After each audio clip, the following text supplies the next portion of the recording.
টপিয়ারি indoor গার্ডেনের জন্য প্রথমে একটা সুদৃশ্য এরকম পট লাগবে।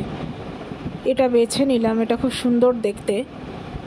এটা কিন্তু রসগোল্লার হাঁড়ি ছিল, এত সুন্দর দেখতে, এটা ফেলে দিইনি, এটা রেখে দিয়েছিলাম।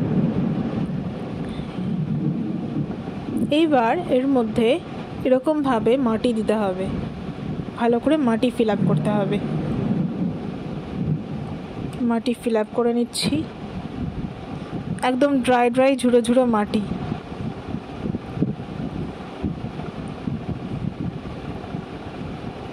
মাটিগুলো দিয়ে ভালো করে ফিল করে তারপরে এর মধ্যে গর্ত করে গাছ লাগিয়ে নেব। এখানে কিন্তু ছোট গাছ লাগাতে হবে, এই পটটা যেরকম ছোট এর শেপের, বড় গাছ এখানে কিন্তু হবে না। এখানে একটা ছোট ফুল গাছ লাগালাম, তারপরে এটাকে এরকমভাবে বন্ধ করে দেবো।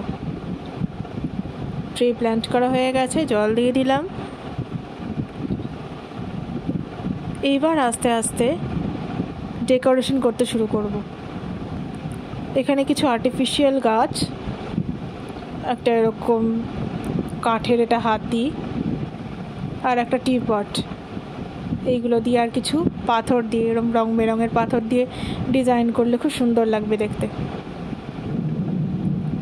আর এটার উপরে আমি এটা হিমাচল থেকে পাইন কোন এনেছিলাম, ছোট্ট পাইন কোন, দেখুন তো কেমন লাগছে।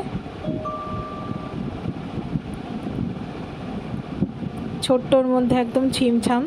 গাছটা যখন বড় হবে তখন আশপাশের ডেকোরেশনগুলো ধীরে ধীরে সরিয়ে দিলেই হবে, তখন গাছের অনুপাতে তখন ডেকোরেশন হবে। এইবার ক্যান্ডেল দিয়ে ডেকোরেট করব। দেখুন কি সুন্দর লাগছে, অপূর্ব একদম। এগুলো ঘরের মধ্যে রাখলে মনও ভালো হয়ে যাবে। তো কেমন লাগলো কমেন্ট করে অবশ্যই বলবেন।